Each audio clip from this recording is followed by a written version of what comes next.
network. So, and we have also already seen that this is a layered architecture where we are having different layers, and these layers basically tend to do some computations. So here, more precisely, let's see that. Suppose the first layer is doing some transformation. Let's represent that transformation using f1 as a function, and it is parametric transformation because we have parameters. So these parameters are represented as w1. So this transformation we can write as f1 x comma w1, and whatever output we will get, that output can be treated as a hidden representation, which is written as h1. So now the output of the first layer will be treated as the input to the second layer, and suppose second layer is written as f2. Now input is h1 and parameters are w2, and its output is h2. So like that, and suppose if we are having k number of such layers, then the final layer will be fk, hk minus 1 comma wk, and then hk will become the final output here. So what we need to now see here, that how we can train a multi-layer neural network, means how we can optimize it. So suppose if we are having this k number of different layers, and then at the end, whatever final output we will get, that output will be given to our objective function. Means now we can consider like this, all these layers that we have, they are kind of a feature extractor, and at the end we will get the features, and that feature will be given as the input to our objective function or the loss function here, and then loss function will produce the error for us.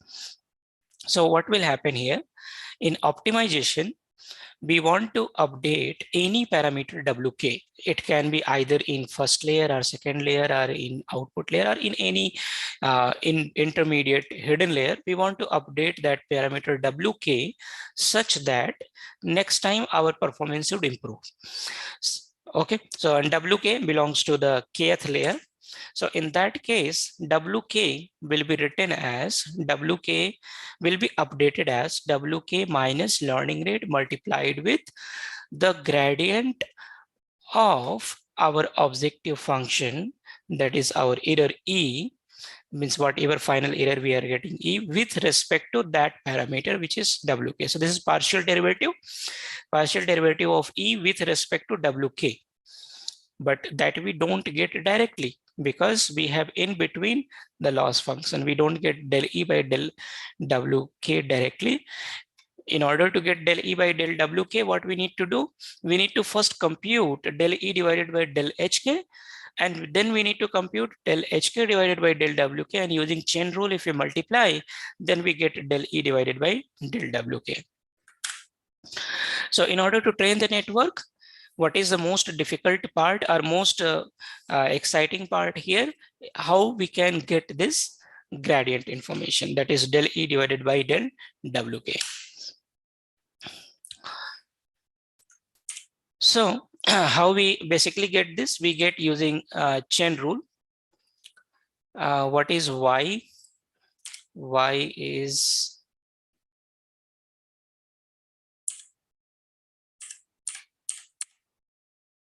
where is y?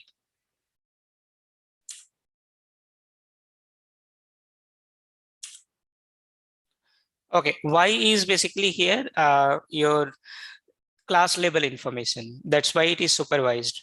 So we are getting HK, and we are also getting what is the ground truth class labels for those training data.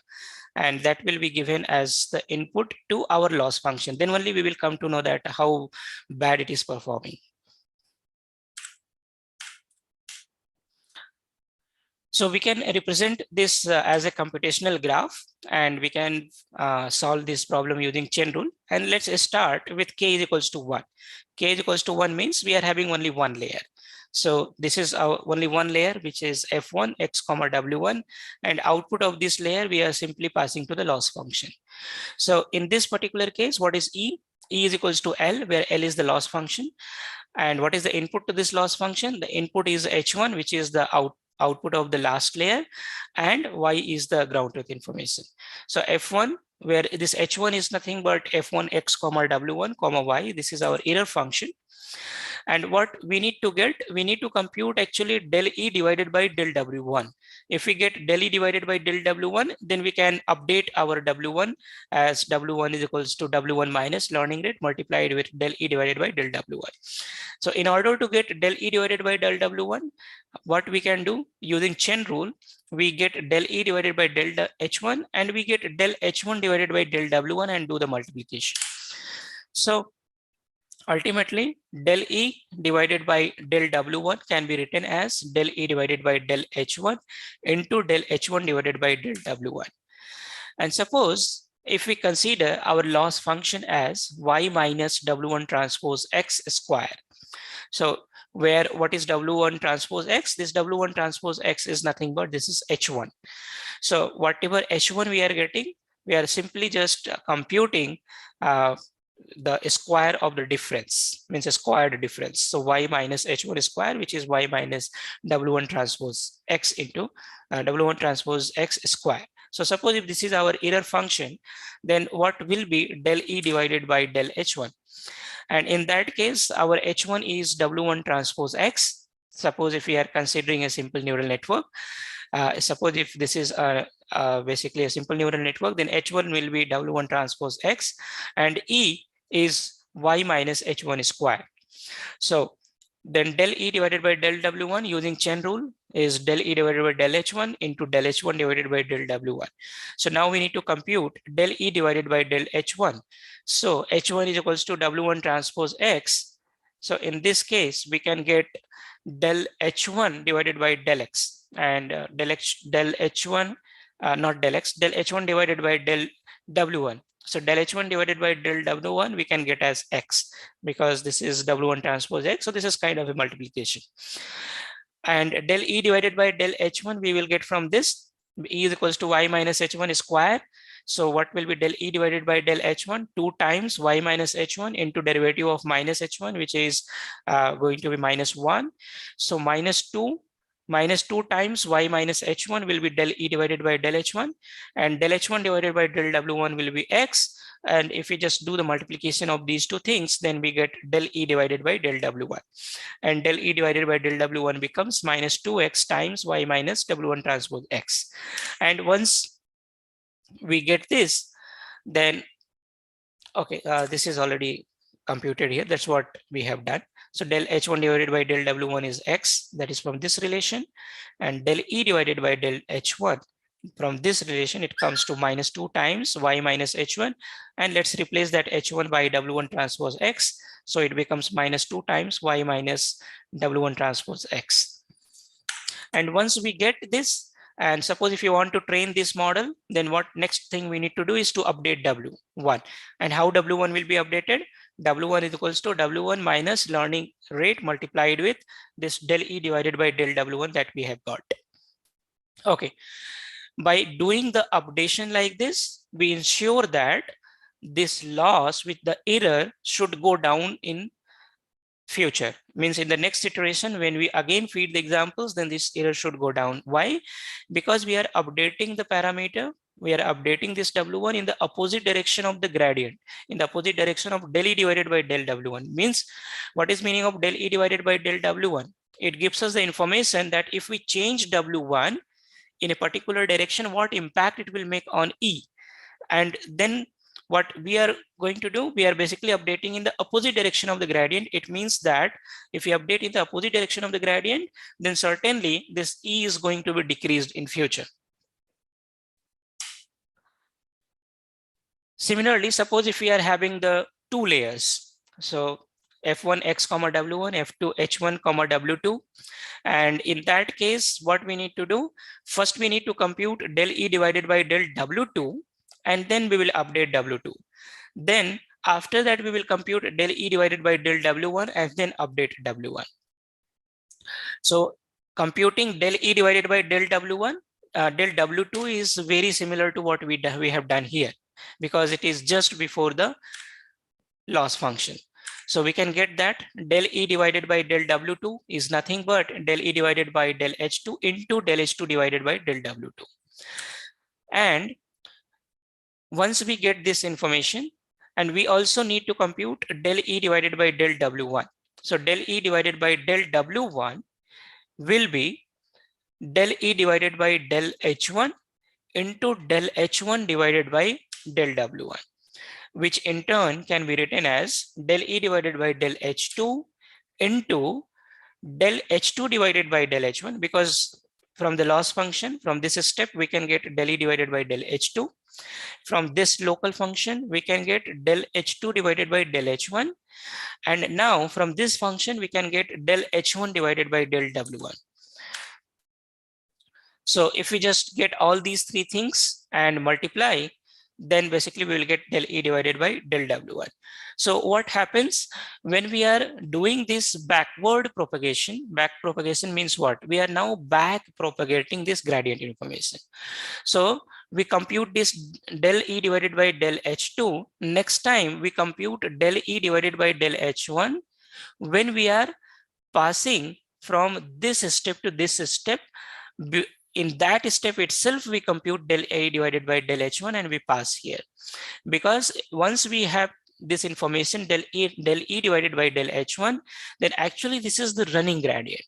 And then if we multiply this del E divided by del H1 with the local gradient, which is del H1 divided by del W1, then basically we get the gradient. That's what we were expected, means del E by del W1. So again, now this time, let's consider our loss function as the negative log likelihood of this sigmoid. So there, basically this is the sigmoid function. So sigmoid of W1 transpose X. Suppose if this is our, and we assume that Y is going to be 1, because once we are using the sigmoid, then we can just assume that it is going to be the probability for classification for one of the classes. And let's assume that class is the class 1. And it can be done for the binary classification. So suppose if this is our loss function, then H1 can be written as W1 transpose X. H2 can be written as sigmoid of H1, and E can be written as minus log of H2. So in that case, we can get del E divided by del W1 as del E divided by del H2. That's what we have written here, into del H2 by del H1 into del H1 by del W1. So now we need to get all these things. So how we can get del E divided by del H2? We already know what is the relation. E is equals to minus log of H2. So we can find out what is.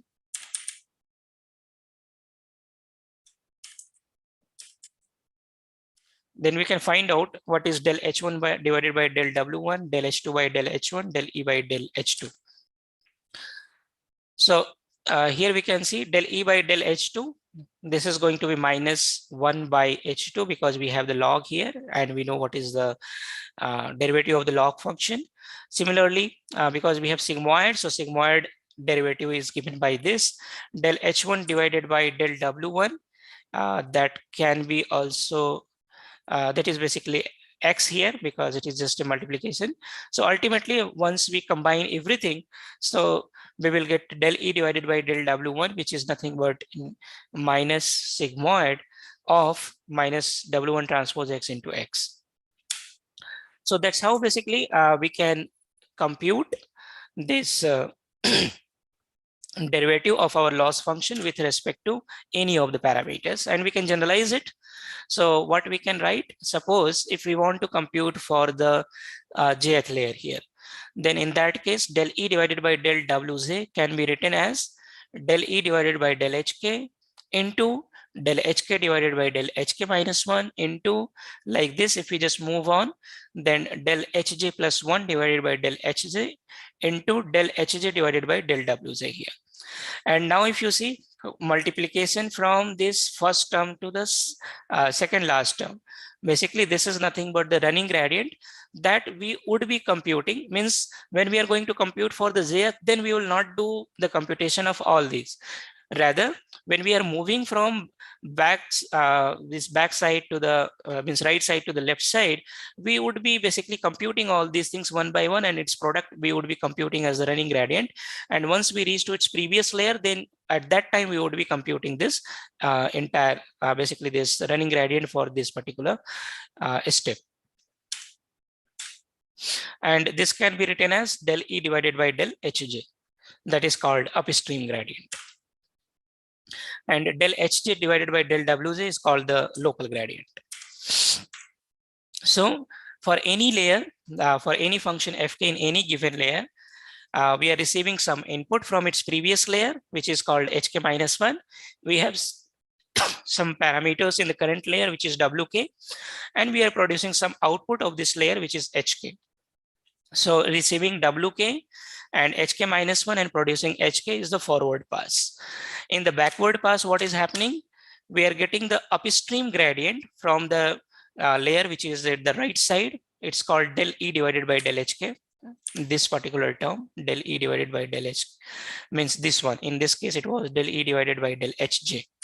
So we are getting this del E divided by del hk, which is upstream gradient from the right side.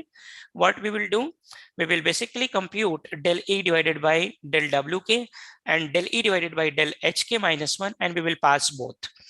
But in order to compute del E divided by del wk, what we need to do, first we need to get what is del hk divided by del wk, that is local gradient, and then we will multiply that local gradient into this upstream gradient, which is the running gradient, which is del E divided by del hk.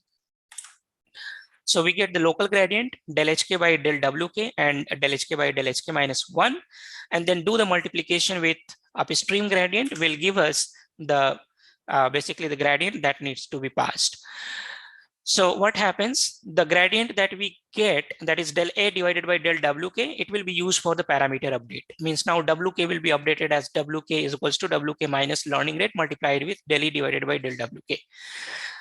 And the gradient that we get as del E divided by del hk minus 1, that will become the downstream gradient for this particular layer, and actually it will become upstream gradient for its previous layer. That's what we got here, del E divided by del hk from its next layer. Now this downstream gradient, which is del E divided by del hk minus 1, will be passed to its previous layer.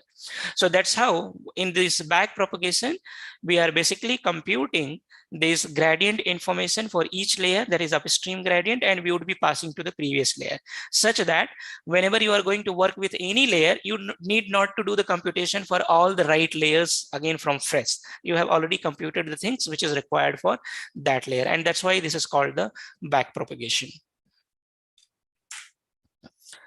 Even it is also possible sometimes that we can get the connections which might be which is not having a one way. We can have even multiple branches coming in and getting added. So that is also happen. So for example, this output of a particular layer can be also utilized as the input to basically multiple branches. In that case, what will happen?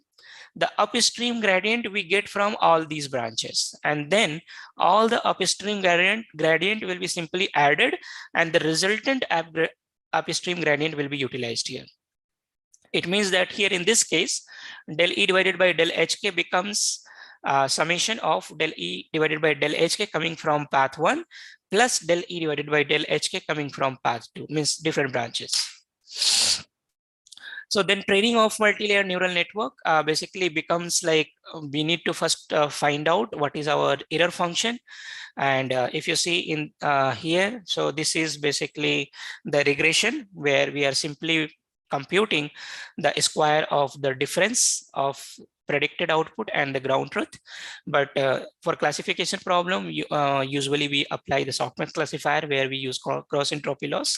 But once you have defined your objective function, what you need to do is to find out the gradient for that objective function with respect to all the parameters and then update the parameters. So that's what will happen in the training. And this training mechanism is called stochastic gradient descent based techniques. Okay, so now let's move to some well-known optimizers, which is usually being used in case of the deep learning models.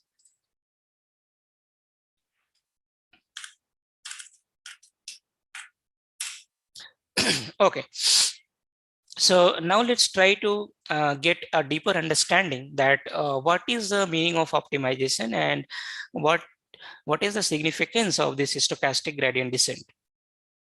So we have already mentioned something in the first session, but let's repeat it. So suppose if someone closes your eye and just drop you at some hilly areas, and then if someone asks that, okay, can you figure out a way to move towards the valley of this hilly region, then what could be a basic strategy, and you are not able to see, then what could be the basic strategy for us to move towards the valley region? So a very simple approach that we can follow, using our foot, we can find out what is the direction where we are getting the steepest change and going in the basically bottom direction, means going towards the bottom. And that is basically nothing but opposite direction of the gradient. Means at present where you are standing, if you find out the gradient will give us the direction of the steepest change. Means the direction in which if you move, we will go upward, but you need to go downside, then basically we can go in the opposite direction of that. And that holds only in the small step. If you go for the larger step, maybe that scenario might not be existing. So what strategy we follow? Basically, we take small steps, and at every step where that we are making, we want to check that are we moving basically in the correct direction? Means are we moving in the opposite direction of the steepest change? Means in the bottom side. So this is the idea. So here, what you can think, like your optimization is also going to be in a high dimension. You can think like your optimization you are going to do in a landscape, and the dimension is dependent upon how many number of parameters you have that you want to update. And in optimization landscape, now you can just consider at present, suppose if person is standing here, then if you take any position in the optimization landscape, that will give us a scenario where the values of your there will be some values of your parameters. Means all the different combination, all the possible values of all the parameters that you have, that can be represented as a point in this optimization landscape. And then if we move, if we just change any of these parameters or more than or even combination of the parameters, then what impact it is making in the final error that we have. In this case, how you can measure the error? Here we can measure the error as the height of that person from the valley is the error, because we want to go towards valley. So at what height we are from the valley, that can be considered as the error. So ultimately, what this gradient descent optimization technique is doing, it is also considering that initially when all the parameters are randomly assigned, that is equivalent of dropping you. Suppose if you are representing the set of parameters, then dropping you anywhere random at a random basically location in this hilly scenario. And then from there, you need to basically do the updates. You need to do the updates of the parameters to figure out in which direction we should go, such that error should go down, means the height should go down. That height we are representing as the loss. So the idea that is basically utilized in deep learning is to get a batch of the data. Yeah, is there any question? Selena.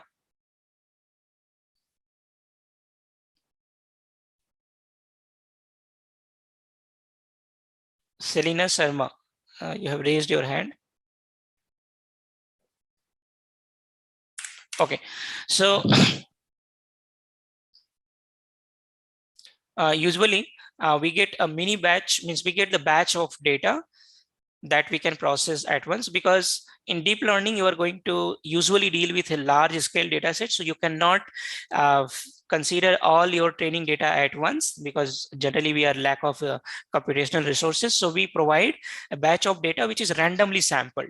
So that's why it is called stochastic mini batch stochastic gradient descent, because we are sampling in a random way. So that's why stochastic word is coming here.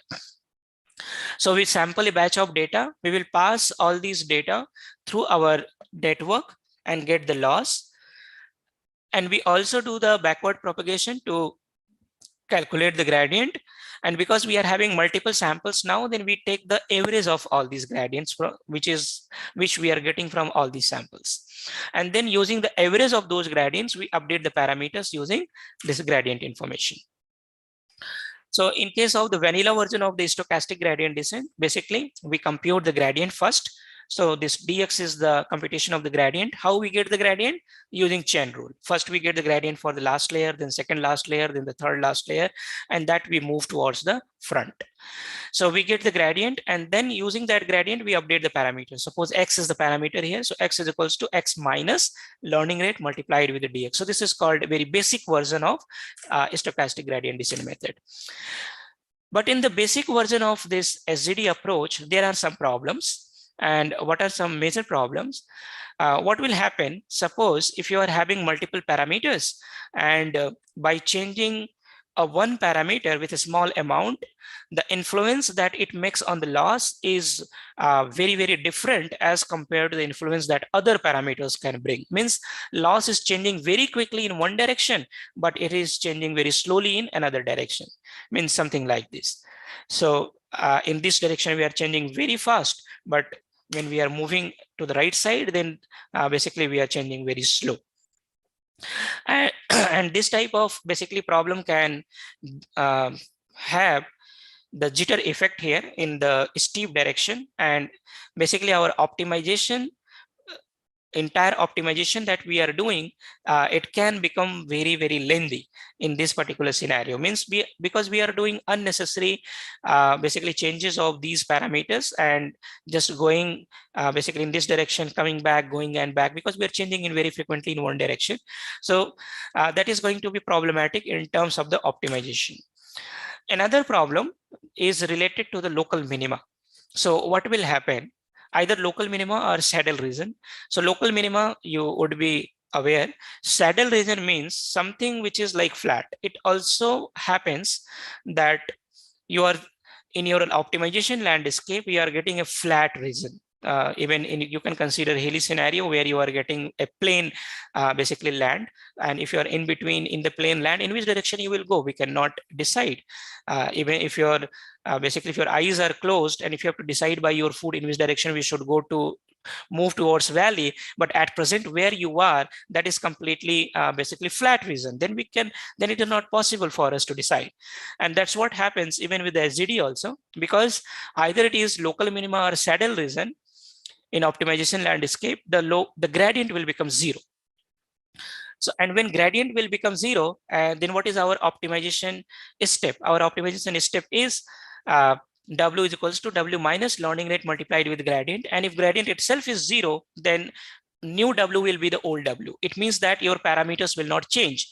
And when your parameters will not change, you will get stuck there. You cannot basically come out from that local minima or saddle region. So this is a very, very problematic scenario with vanilla version of stochastic gradient descent. Another problem is due to the batch-wise processing, because we get the data in a batch. So what happens? We are selecting a batch of data randomly. Suppose right now you have selected a batch of data, and these data that you have selected right now, or the samples you have selected, these are easier to solve. In another batch, you got a lot of complex data. So suppose if you get a lot of variability in the different batches, then the quality of the gradient that it will provide, that they will also change. I mean, the gradient information will be different coming from different batches. And because we are using that gradient information to update our parameter, then what will happen? Suppose if we have to move from here to here, we will not go in a straight way. So we will be basically going in a different direction and then moving towards that. So there will be kind of a zigzag updates, but ultimately we will move towards the optimization state, means optimized state, but our path will not be basically very optimal. Unnecessary, we would be doing a lot of different more number of steps in order to reach to the optimized state. So how this problem is solved? So this problem is solved with a concept or with another optimizer, which is called SGD with momentum, which is very heavily utilized. So what is this SGD with momentum? This particular optimizer basically says that instead of using gradient to update the parameter, now let's have a velocity and use basically, or let's have a momentum and use that momentum to update the parameters. So here you can see this is the vanilla version of stochastic gradient descent. But in case of the SGD with momentum, the updates that we are doing, like xt plus 1 is equals to xt minus this alpha is here is the learning rate into vt plus 1. Now this vt plus 1 is not the gradient, this is the momentum. And but how this momentum is generated? This momentum is generated from the past gradients. This is basically the accumulation of the past gradient, and which is decayed by basically a factor which is rho here. So vt plus 1 is equals to rho into vt plus what is the gradient information. It means that we simply accumulate the past gradient information to build a velocity, and then basically use that information to update these parameter, which is xt. Means we now, earlier in our basic SGD, an update in a step is dependent on the gradient of that step itself. But in case of SGD plus momentum, now update is not dependent upon only the current step gradient. It is dependent upon the previous gradients also, because that was accumulated in V, and that's V is being used to update the parameter. And initially V will be 0, and we would be updating this V as Vx is equals to basically this rho. Rho is hyperparameter, which is non-trainable, and manually it is set between 0 and 1 into Vx plus dx, where dx is basically the gradient information. So gradient is basically updated in the whatever is the current value of Vx we have, which is basically fraction of that we consider and include the dx into that. So what is the benefit of doing this? Basically, it is very similar to the scenario. Suppose if you're dropping a ball from some height on some surface, then when it moves down, then slowly it will build the velocity, and basically it will build the momentum. And even though it reaches to the valley, it will not stop there. It will basically move in another direction and go upward up to some extent, and again it will come back. So that's what will happen in this case also. Even though we are updating, and once we reach to the local minima, at the local minima, dx will be 0, but vx will not be 0, because by that time we would have accumulated the gradient. And using that accumulated gradient, our parameter will still update. But in the vanilla version of SGD, parameter was not updated because dx became 0. But now dx is 0, but vx is not 0, because we have the momentum, and that momentum will be used to update the parameter. Then it will basically overcome the problem of this 0 gradient and of this SGD optimization. And even it can also be useful to solve this problem of jittering effect. So what happens once we are having this accumulation of the gradient, if there are the gradients, if they are jittering, their directions are different, then they will be plus and minus, and when we are accumulating, they will get cancelled out. And in that particular case, when we get the accumulated gradients, then that jittering effect will not come, because they will be cancelled out in that particular direction. So this is SGD with momentum, and SGD with momentum is basically utilized for training deep learning models. But over the time, there are many other optimizers which have been introduced by different authors. And these optimizers try to solve some of the drawbacks of the previous optimizers. For example, if you see these previous optimizers like SGD or SGD plus momentum, the one problem with these optimizers, they use exactly same learning rate for all the parameters. Means there is no adaptivity of the learning rate for different parameters based on what is the behavior of that parameters in terms of while we are accumulating the gradient for that parameter, how it behaves. There is no such information utilized. But if we can utilize such information, then inherently we would be utilizing some curvature information of our optimization landscape. And if we can do that, then we can improve the optimization. And that's what is exploited by this adaptive gradient mechanism, which is called AdaGrad. So in AdaGrad, what it does, not just computing, basically instead of computing the accumulation of the gradient, it computes the accumulation of the squared gradient, means dx into dx, the accumulation of this squared gradient. And then in the update rule, it divides the learning rate by the square root of this squared gradient. So what happens? Suppose if there are some gradient, if there are some parameters and if that parameter is not having a good amount of gradient, in that particular case, this number that we get here might be smaller. And if this number is smaller, in that particular case, that can be inferred as a flat region or the region where curvature is less. And in such region, we should basically take the longer step. If there are less curvature, then there is less chance that we can miss the global minima or we can overshoot the global minima. Then we can basically increase the step size there, and that's what will happen. When this downside will become smaller, then effectively learning rate will become larger.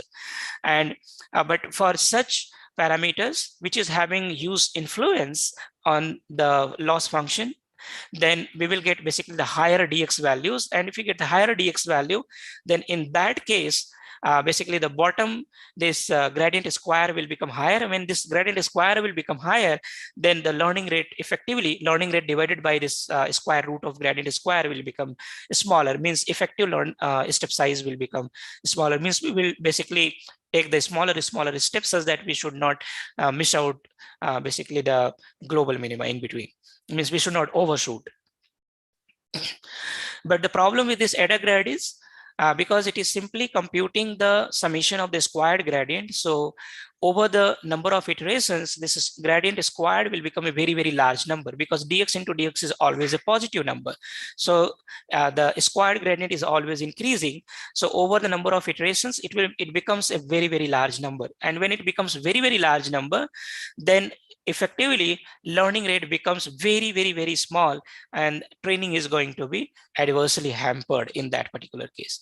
So this problem of this AdaGrad is basically resolved in another optimizer, which is called RMSProp. And what this RMSProp is doing, a very simple approach. Instead of simply accumulating the squared gradient, let's accumulate the fraction of the squared gradient. Means what is already accumulated gradient, that is grad squared, let's take fraction of that, and which is governed by some decay rate, and 1 minus decay rate multiplied with the squared gradient. So then what will happen? In this case, it will ensure that squared gradient should not grow as a very large number. And ultimately, this will solve the problem of AdaGrad.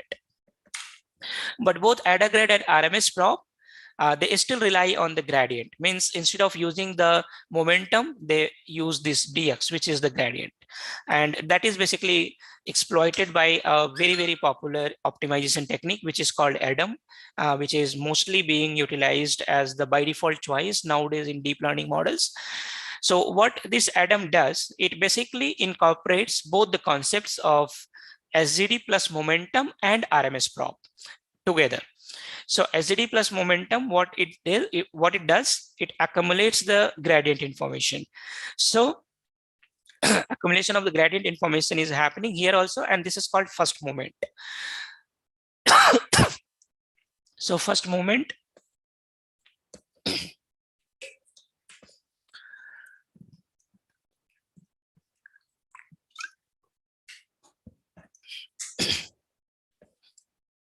so first moment is computed as whatever is the value of the first moment in the previous iteration, take the fraction of that by beta 1 and include fraction of dx weighted by 1 minus beta 1 into that. Similarly, it similar to the RMSProp, it also compute the summation of the squared gradient. That is called second moment here. So this is a second moment, and it has a different weighting mechanism, that is beta 2.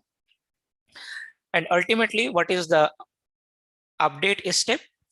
Our x is the parameter here. So x is equals to x minus learning rate multiplied with first moment and divided by NP dot, NP is basically because it is written with respect to the numpy.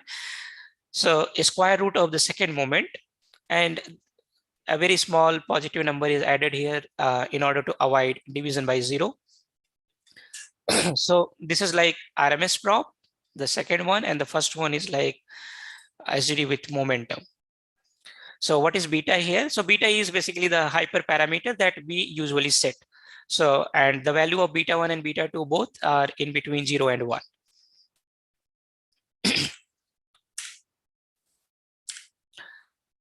And usually beta 1 is initially what happens. Initially second moment is 0 because we have initialized both first moment and second moment as 0. So initially second moment is 0.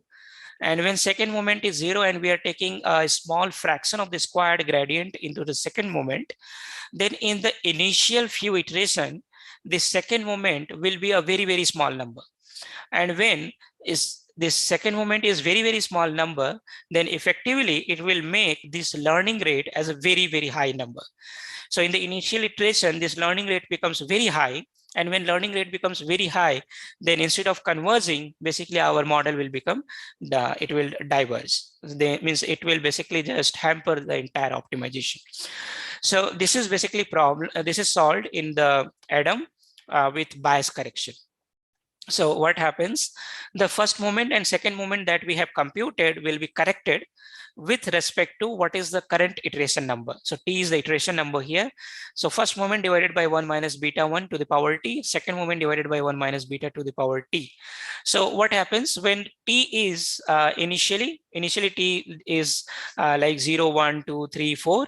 In that particular scenario, what will happen? This 1 minus beta 2 square, this is going to be basically if it this is beta 2 square and beta 2 is something which is less than 1, then in that scenario, suppose T is the first iteration when T is 1 and suppose beta 2 is 0.99.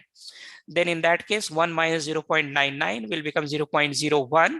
So second moment divided by, means whatever second moment we got is already a small number, but we are dividing that with a smaller number like 0.01. Then ultimately the second moment after bias correction that we get will be a larger number, means it will not be a very, very, very small number. But effectively when the number of iteration becomes sufficient, suppose when T becomes 100, then 0.99 to the power 100, that becomes a very, very small number. And 1 minus something very small number will be close to 1. Then in that case, some second moment divided by something close to 1 will not have much effect. So what will happen using this bias correction strategy, the value of second moment will be increased in the initial iteration such that it should not increase the learning rate very high, which will lead to the divergence. Instead of converging, it will be diverging. That problem will be avoided here. So in practice, whenever we use ADAM, then this particular version is by default utilized, which is ADAM with bias correction. Many times the by default choice for beta 1 and beta 2 that people used to follow, beta 1 as 0.9 or 0.95 and beta 2 something like 0.99 or 0.999, except generative adversarial network. Usually in generative adversarial network, beta 2 is preferred to be just 0.5. But for CNN models, usually we find beta 2 as 0.99 or 0.999. That works much better. Even learning rate is also usually set somewhere close to 10 to the power minus 2 or minus 3.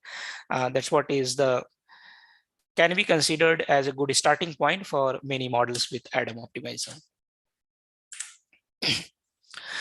Still, there are some problems with ADAM. And what is the problem?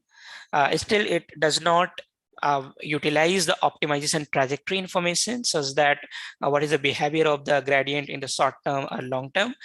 And it can overshoots the optima, and or it can oscillates near the optima instead of converging to the precise optima. It can basically just oscillating near the optima. So these are some of the issues, and there are many recent optimizers which have been developed in order to solve such problems. And we have also developed some optimizers. For example, here this diffgrad is developed by us, and ADA inject, ADA norm, these are also the optimizers which are developed by us. ADA belief and rectified ADAM, these are very well known optimizers, came in recent years, and they are basically performing very well. So we will have a quick look over these different optimizers, like what this diffgrad is doing. So diffgrad basically makes use of the gradient change in subsequent iterations, and based on that, it brings a friction criteria. And when there is a high local gradient change, then it will generate a low friction, and basically low friction means it will be leading to the high learning rate. And if there is a small local gradient change, then there is a high friction. And in that particular scenario, there will be basically slow learning rate. So, so basically this, this one is computing. Then the update rule becomes the new parameter is equals to old parameters minus learning rate multiplied with the friction coefficient multiplied with the first order moment divided by under root of the second order moment. Now, these things are same as the ADAM. The only difference here is the introduction of this friction coefficient, and this friction coefficient is computed as 1 divided by 1 plus e to the power minus, which is the absolute value of x, and this is nothing but basically the difference between the subsequent gradients. So if the difference between subsequent gradient is high, then that is basically allowing us for the low friction, means high learning rate. And if it is low, then that is going to be the slow learning rate. ADA belief optimizer. This was also introduced in 2020 in a very reputed conference, which is called NeurIPS. And what they have done, they have tried to modify the computation of the second moment. Instead of computing the squared gradient, that is ZT square, what they have done, they have taken the difference of ZT with the first moment, and they have basically taken the square of this. It means that what they are trying to do, they are trying to find out the second order moment as how much gradient, means how much the gradient which we have in the current iteration is close to the running moment, to the running gradient that we have, means accumulated gradient that we have. So basically that gives us the belief, means how much is the belief of the current gradient with respect to the accumulated gradient, which is the first order moment. And that's what they have basically utilized here in the update rule. ADA inject optimizer. So this optimizer was introduced by us. So what we have tried to do here in this particular optimizer, when we are computing the first order moment, we are only relying on the gradient information. So what we have done, we have also included some portion of the second order. We have included the squared gradient also, which is weighted by some delta theta, and delta theta is nothing but it is difference in the parameter. Difference in the parameters means somehow this is going to bring us the curvature information, and that curvature information will be utilized here. K is the hyperparameter, and ultimately the idea of this particular approach was to utilize the squared gradients weighted by the curvature information into first order gradient, such that we can utilize the curvature information also while accumulating this gradient. ADA norm optimizer. This optimizer is also developed by us, and in this optimizer what we have tried to do, basically we are getting this gradient. So we have computed the norm of the gradient, and then there are some batch of the data for which, suppose there are some batches which are not very representative, means the samples in those batches are very easy samples, or they are not leading to the quality gradients. Then in that particular scenario, but when we update the when we compute the first moment and second moment in ADAM, then the gradient from all the batches basically contribute equally. Even either is representative batch or not representative batch, they basically contribute equally. So what we have tried to do here, suppose if there is some batch of data and they are not leading to the quality gradient as per the criteria laid down by the L2 norm of the gradient, then what we will do, we will basically maintain a historical norm of the gradient. And then what we try to do, the current gradient that we are getting, they should be meeting the norm which is at least the historical norm. And if they're not meeting the historical norm, norm gradient, then in that particular scenario, what we will do, we will boost the L2 norm of that gradient. So that's what is happening here. So this ET divided by G norm into ZT, basically what is the current norm of the gradient, we will divide basically ET with that and then multiply with the ZT.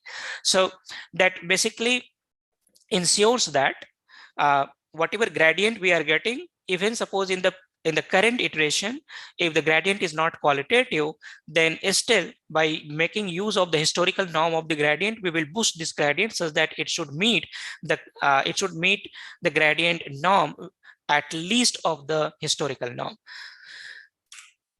And we have also tested this with convolutional neural network because this concept can be utilized with any existing optimizer. So we have tested with Adam, DivGrad, Redum, and Adably, 4 optimizers we have tested with this norm technique and without norm technique, and we have found a consistent improvement in the performance.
Okay, I think I was dropped from the meeting.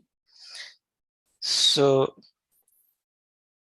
can anyone tell up to what extent I was available?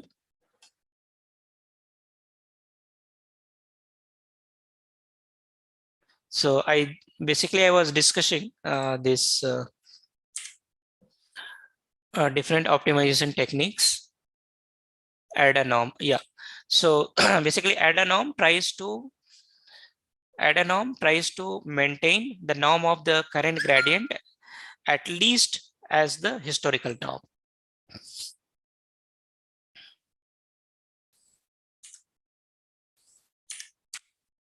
Okay, yeah, basically this particular slide was showing the improvement using different CNN models like VGG16, ResNet, and ResNet 50 on different data sets for classification. The CIFAR 10, CIFAR 100, these are basically the standard data sets, and tiny ImageNet data set. This is the loss plot. Training test accuracy and training loss plot. So in practice, Adam is mostly the by default choice, but nowadays, because there are many new optimization techniques have been introduced, so even people can try these new techniques, and basically they are trying to make use of the curvature information and try to avoid the overshooting of the global minima. And they also try to basically do some rectification, like if you see Redum, which is rectified Adam. So what it tries to do, it starts with Adam, but after some time, it gets converted into SGD plus momentum. So it finds that in the latter part of the training, maintaining the second order second moment information is not good for the very precise convergence. So that is basically the rectified ADAM, and its performance is also very encouraging. So this is about different optimization techniques, and this is very active research area where people are trying to explore different ways of modifying these optimization techniques so that it can do something better. Another very important aspect in deep learning is the regularization, because many times what happens when we train the model, then we figure out that our model is overfitting.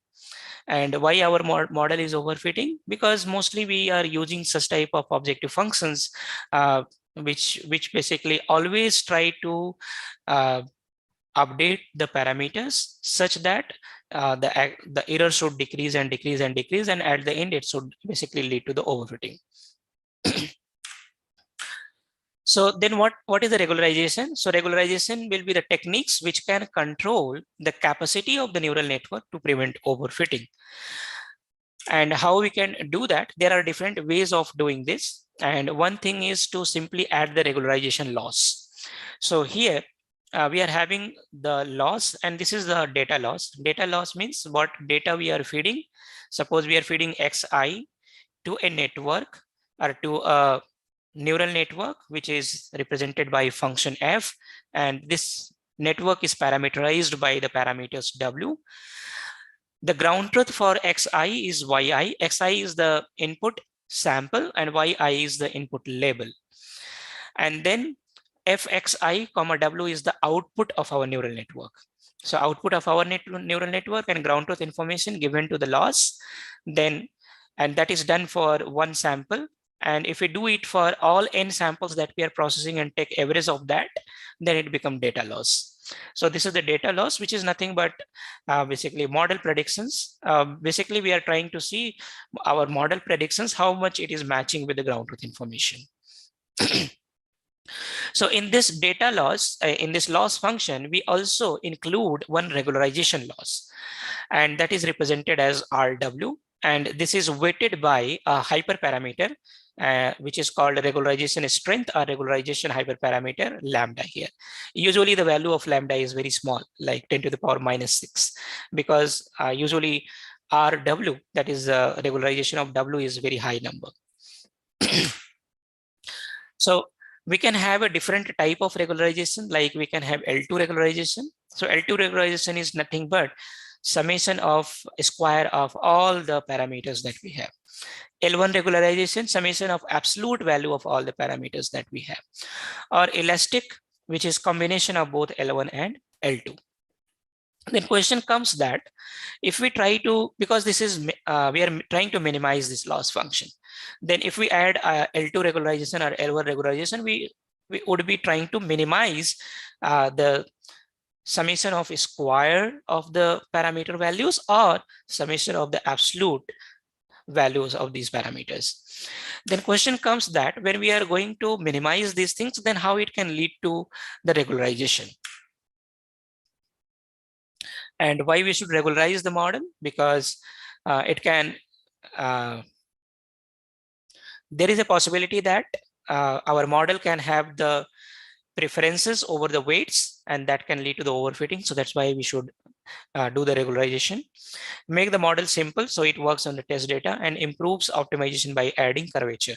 Adding curvature means because we are adding few more, we are adding this regularization loss also, then the entire landscape of our loss function, there we will get additional curvature due to this regularization loss that we are adding here. In order to understand that how minimizing the L2 or L1 loss or L2 or L1 norm of our parameters will be useful for the regularization. Let's consider a very small example. Suppose we have an input and the values of the input is 1, 1, 1, 1. And suppose we are having two networks. In one network, we are having in one network, we are having a neuron, which is having the parameters W1. And in another network, we are having the neurons. We are having a neuron which is having the parameter W2. So in the first network, we have this W1, and suppose the values of W11, W12, W13, and W14 are 1, 0, 0, 0. But in the second case, the values are 0.25 for all. So what happens here, even though we are having two different networks, suppose we have a single neuron, neural network with a single neuron. So in one case, we have W1, in another case, we have W2. So for the same input X, W1.X gives us the output as 1. And even for the same input X, W2.X also gives us 1. It means that even we have two different neural networks, they are having different weights, but for the same input, their output is same. So, but what happens? Which W is better in this particular case? In order to understand which W is better, suppose what I do, if I change these inputs, which was 1, 1, 1, 1, if I change this input as 1, 0, 0, 0, suppose if my input is 1, 0, 0, 0, then W1.X will still give us the value 1, but W2.X will give us the value as 0.25. So now if you consider W1 and W2, then W1 is not a very good choice of the parameter. Why? Because though there is a huge difference in two different scenarios of the input, one is 1, 1, 1, 1, another one is only 1, 0, 0, 0, 0. In both the cases, this network leads to the same output. But that should not happen. If there is a huge difference between the inputs, they might be coming from a different categories, then output should be different. And that's what was not happening. But if we take the second one, which is W2.X, then our output will be different. And why it is happening? Because in case of W1, in case of the W1, overfitting has been done, and the rely on a specific parameter is more as compared to relying on other parameters. So basically now we are having specific preferences over the parameters, and that is basically the overfitting. And that's what is distributed in case of the W2. So now, so basically what is going to be the beneficial for regularization perspective?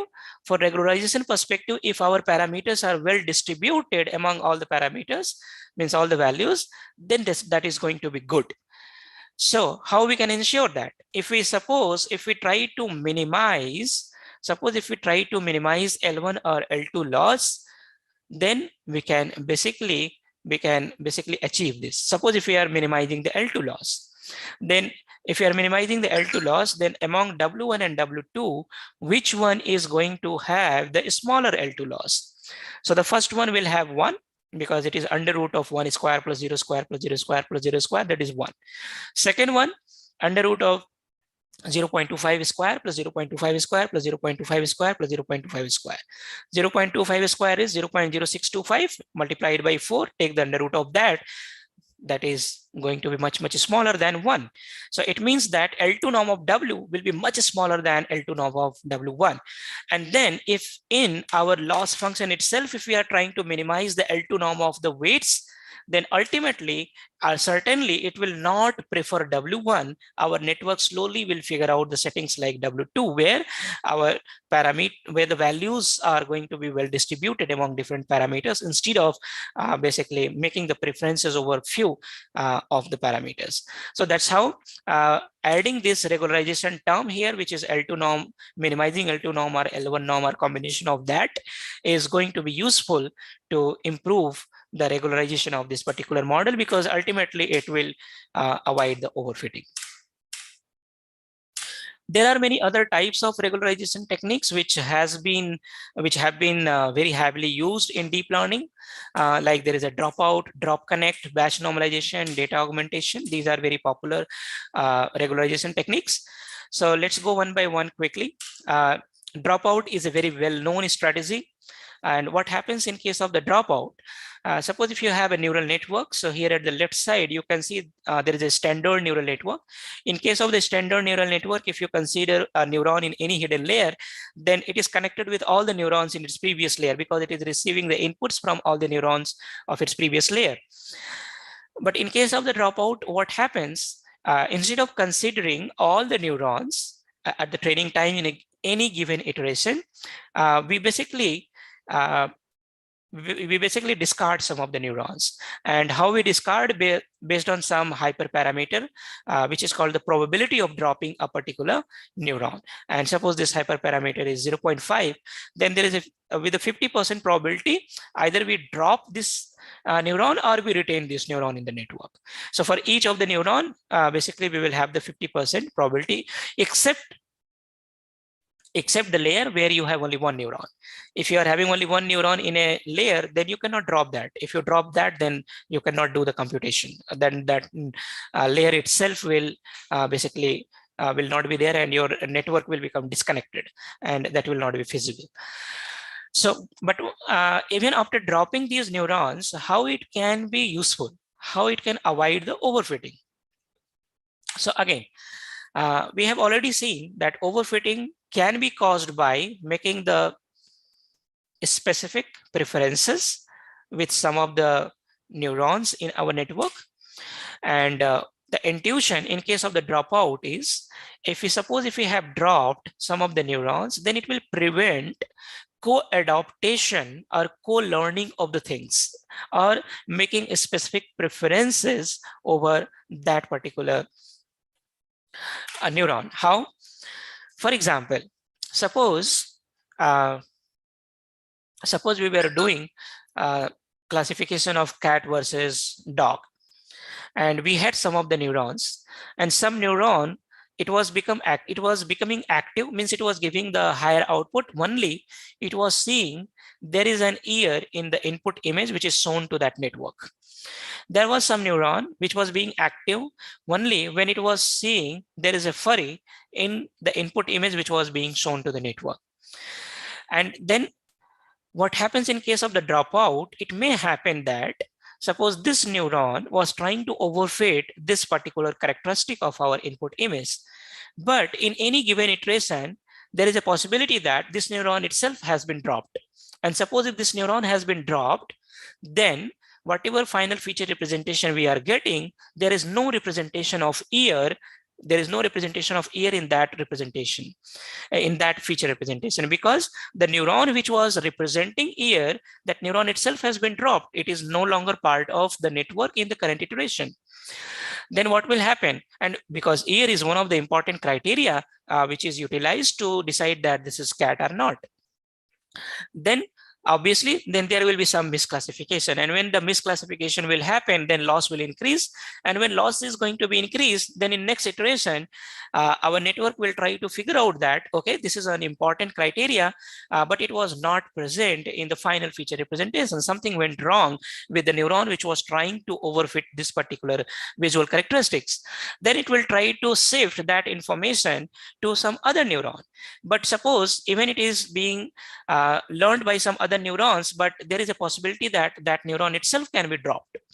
So then slowly our network will figure out that there should not be there should not be some neurons to learn a very specific characteristics. Rather, it should learn the combination of these characteristics such that even some of the neurons are getting dropped, is still the representation of the important visual cues should be there in the final feature representation.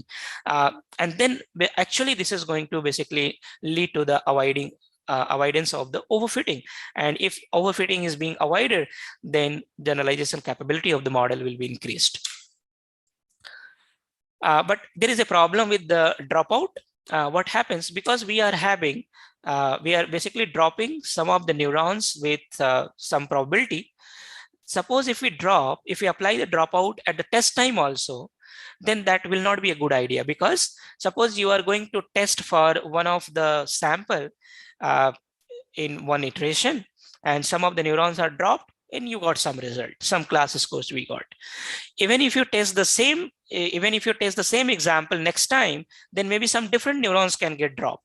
And in that case, your class scores may get changed, or even maybe the class category may get changed. And it should not happen. At the test time, if you are having a trained model, at the test time, for the same input, if you test even 1,000 number of times, your results should be same. Your results should not vary. So that's why it is not good to utilize dropout at the test time. So dropout is only utilized at the training time. But if we utilize dropout only at the training time, not at the test time, then at the test time, all the neurons will be available. And when all the neurons will be available, then W dot X that we are doing, then we will get higher number at the test time for the W dot X, because there we are having more Ws. But at the training time, the number of Ws were less in W dot X because some of the neurons were dropped. So what we need to do? So for that, we have inverted dropout, where at the training time itself, what we do, after computing this W dot X plus B, whatever output we are getting, we basically divide that output with the probability of the dropping that we have. Then basically it will scale up the value, that what should be the value if the neurons were not dropped in the same range, such that at the test time we don't have to do anything. At the test time, you just consider as a full-fledged model and simply find out its result. There is a question: would not this lead to loss of features? No, this is not going to lead to the loss of features, because at the end you are going to train this model for even suppose some 200 number of iteration, or 4 number of iteration, or 500 number of iteration, or even more. Then slowly in all these number of iterations that you are training, your network will figure out to extract all these features, not from just one of the neurons, but combination of neurons, or maybe the same features might be also utilized by the multiple neurons. Even suppose if representation is not coming from at some places, still representation should come from the whatever neurons you have at present.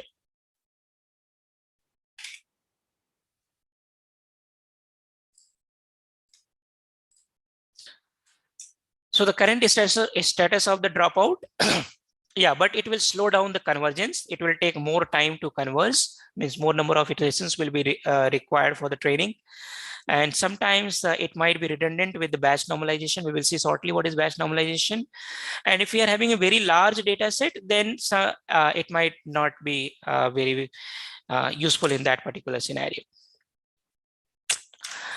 Okay, drop connect is just very small deviation from dropout. Instead of dropping the neurons, only the connections will be dropped. All neurons will be present, but some of the connections between the neurons will be dropped. Batch normalization is another very, very important regularization techniques. And what this batch normalization does, batch normalization tries to Shivani Tomar, which slide you want to see? Slide number.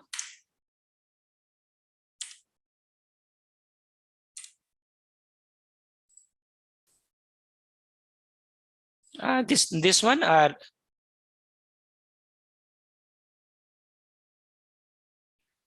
okay.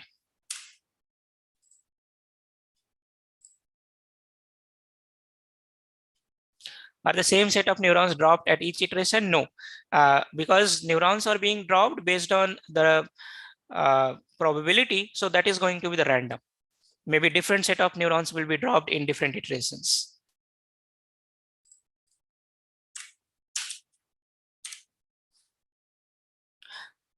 Okay, so in batch normalization, what we want to do, we want to maintain zero mean and unit variance in the feature representation that we have, that is also referred as activations, and that's what we need to do. So what we do, suppose if xk is the feature representation in the kth after kth layer here, so then we find out the mean and we find out the variance of that, and then just shift with the mean and divide by the standard deviation, which is the square root of the variance. Then we will basically get the normalized one. So this is the normalized activation, which will have the zero mean and unit standard deviation. So in that particular, and this batch normalization steps, it can be basically included after fully corrected or convolution layers or before nonlinearity. So there are different places where we can include this. But one question comes that, do we necessarily want a zero mean and unit variance input? Or suppose if we do this, it should not become a very hard constraint and our optimization is, itself becomes basically problematic. So in order to tackle this particular problem, what we do, after doing this normalization, we also provide basically a parametric way to change this distribution if it so requires by the network. So how it does, whatever is the normalized activation we got, it will be multiplied with a parameter, and this gamma is a learnable parameter here, plus beta, and beta is also the learnable parameter. So what happens, this gamma and beta we will train using stochastic gradient descent, and then the yk is going to be the final output. So it means that in batch normalization we will have two steps. In the first step we will normalize this, and in the second step we will expand it using this parametric gamma and beta. So what happens? So gamma and beta even can be learned in such a way that it can nullify the batch normalization. Means if batch normalization is not required at all, then even it can happen, this gamma can be learned as the same as the standard deviation, and beta can be learned same as the mean of this activation. So if so happens, then in that case this yk will become same as xk, and then this batch normalization will not be utilized. Or even it can be changed as per the requirement. So there is a question here that is asked, that why do we normalize? What is the reason of normalization? So what happens? Suppose when you are having a neural network, and let's assume that in your neural network you are having the activation functions like ReLU. So what happens? When your activation will be passed from the ReLU, then its output will become all non-negative, because all negative numbers will become 0 and positive numbers will be passed as it is. So you will basically have all non-negative output. After that, again, you will have some layer where again you would be doing w dot x plus b. Either it is, even in CNN also we do w dot x plus b, and the same thing is also being done in case of the neural network. So when you are doing w dot x plus b, and suppose this x is coming as the output of some non-linearity layer like ReLU, where that output will not have any negative number, it will have all positive number. Okay, so what happens when we are having w dot x plus b for the next layer? When we are going to have the parameter, when we are going to have the gradient update for that particular parameter, which is w dot x plus b, then the local gradient will be, so suppose if y is equals to w dot x plus b, then what is the local gradient with respect to w? So del y by del w will be x. And x is nothing but the output of the previous layer, which is non-negative. So what happens, and that happens for all the inputs. And when it happens for all inputs, that all the activations becomes either positive or negative at one side, then in that particular case, the gradient that you will get, it will be also getting updated in only one side. So it means that suppose you are having the different dimensions of your parameters, and all the dimensions you are forced to update in the same direction. Means if one you are increasing, then another one also you have to increase. So this way our optimization is going to be hampered very badly. And that's why even if you see, even at the starting point itself, you have to do the basically this data normalization before feeding to the network itself. You have to do the data normalization, and that's where basically you have to make your data to follow the zero mean and unit standard deviation, such that sufficient values of the negative and positive both should be available. Because whatever values we are getting here, it will basically become the local gradient for the next layer. And when it becomes the local gradient for the next layer, and if it is not having positive and negative both representations, then the updates are going to be suffered for the parameters, and your optimization will be basically hampered in that scenario. So that's why this batch normalization is very, very required basically in the network. And that's how basically it also leads to the generalization, means also trying to avoid the overfitting. But one problem happens with the batch normalization, how we can apply this at the test time. Because at the test time, even suppose you are testing with only one sample, then we cannot have the batch of data. Then what happens at the training time itself, we keep updating the mean and standard deviation, and at the end we get a global mean and global standard deviation that will be stored along with our model. And at the test time, that global mean and standard deviation, which is represented here, will be utilized for the batch normalization at the test time. There are other types of normalizations like instead of doing the batch-wise normalization, someone can do layer-wise normalization, someone can do just instance normalization or group normalization. So these are some variations of these normalization techniques, and which is useful in some of the scenarios. So there is some questions, it seems. Which slide, Shivani Tomar?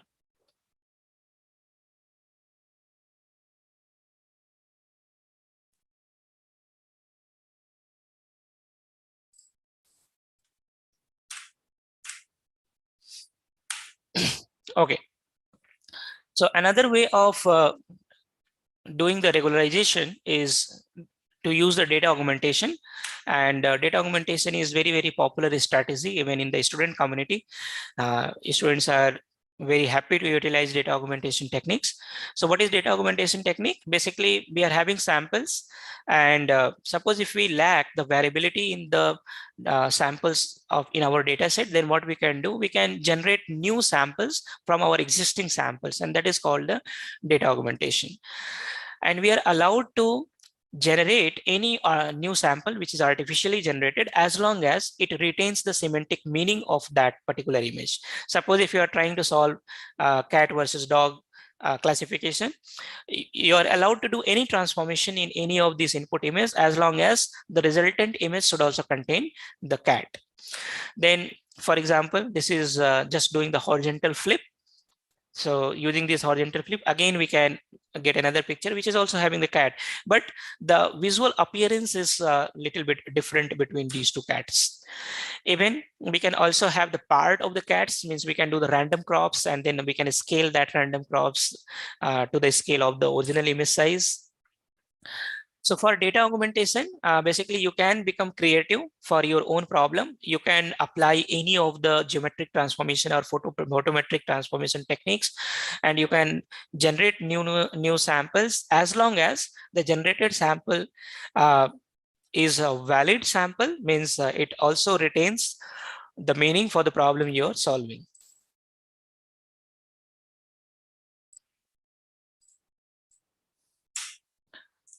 So this is all about the transfer learning. This is all about the regularization. There is another important thing which is related to the deep learning practical aspect, is to utilize the transfer learning. So what happens many times when you are going to train your models, then you will find that your data is not sufficient, and you are basically your performance is not improving. Even training performance is not improving. And then in that case, what can be done? So basically, the idea is, when we are having a smaller data set, then we can find out a larger data set in the same domain.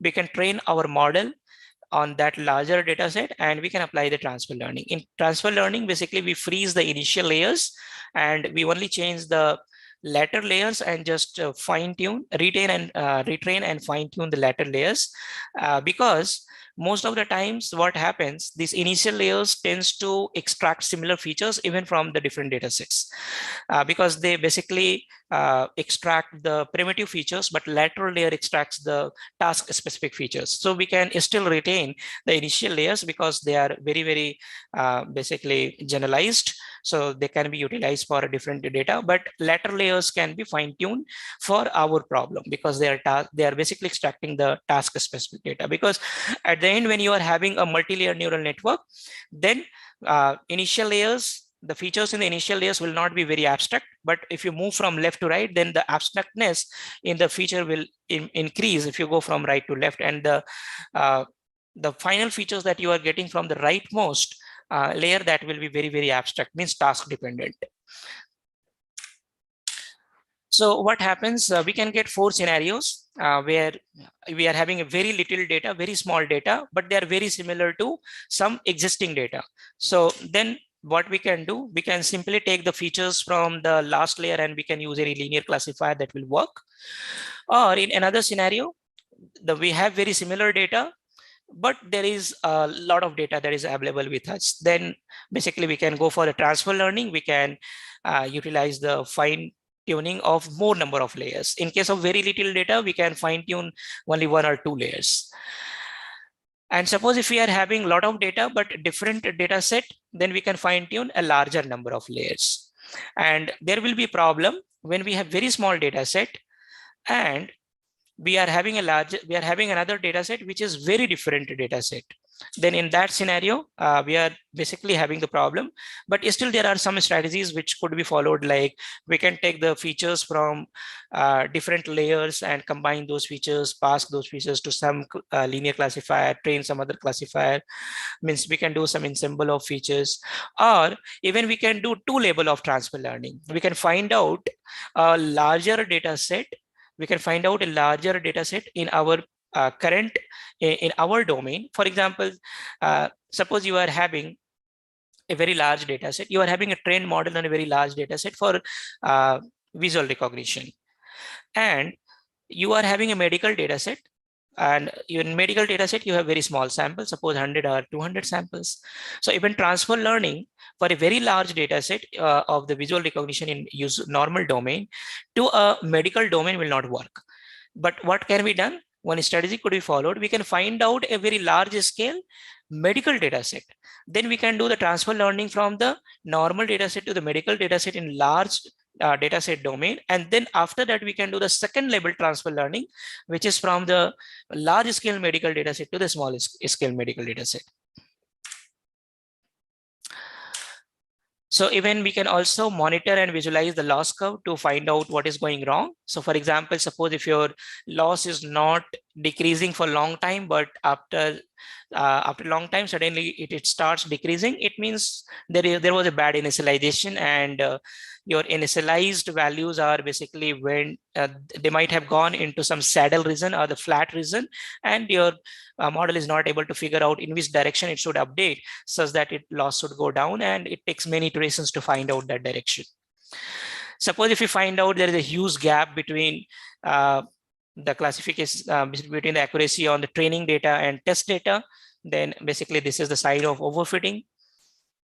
Sometimes you find your gradients are not changing, it is just random. So that this is the problem. Maybe you are not properly this might be the problem with the coding, where your gradients are not properly utilized to the weights, and that's why this loss is not decreasing, rather it is random, because your weights are not updating properly. It is always random. This is overfitting, where there is a gap between the training and validation set performance. If the gap is more, then this is a huge overfitting. Sometimes it is also possible loss is decreasing like this, and basically you just stopped. And that is not correct, because this is not converged. So once loss is not decreasing for many number of iterations, then only you have to stop and stop the training. And this is slow start, means bad initialization. Instead of loss decreasing, if your loss increases, it means that instead of using gradient descent, you have used gradient ascent. Means instead of using minus, you are using plus in the optimization step.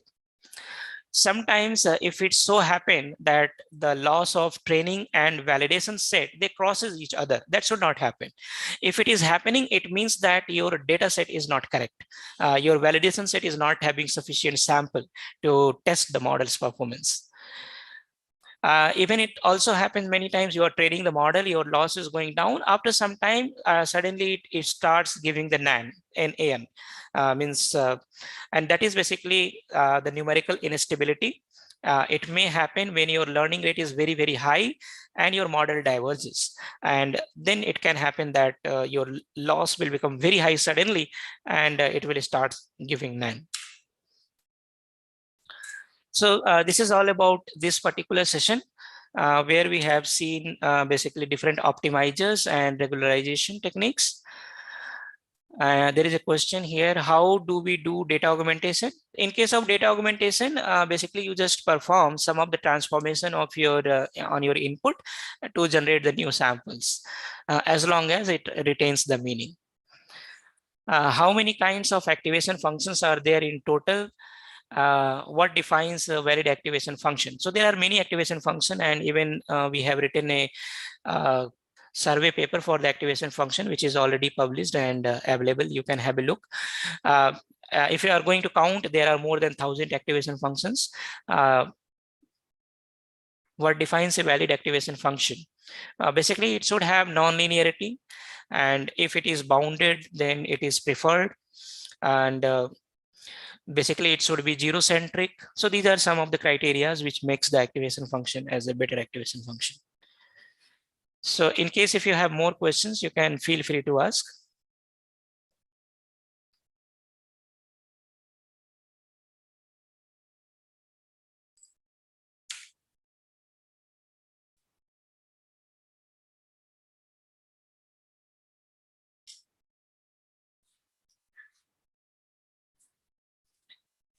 Please explain transfer learning once more.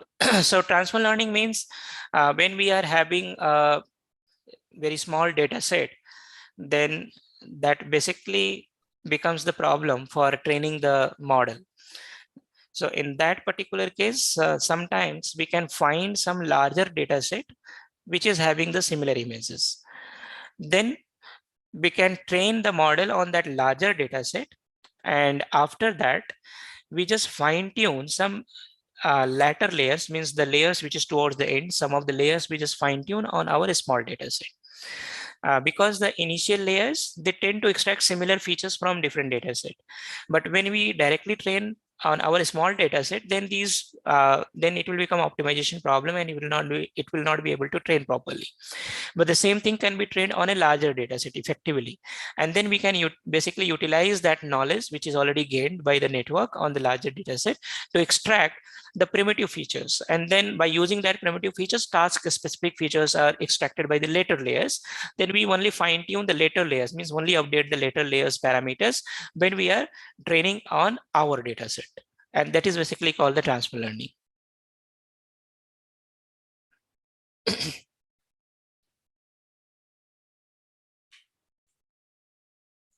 So I can see a lot of question answers, and this means that our purpose is fulfilled, and if the students are finding it interesting, and I really appreciate that you explained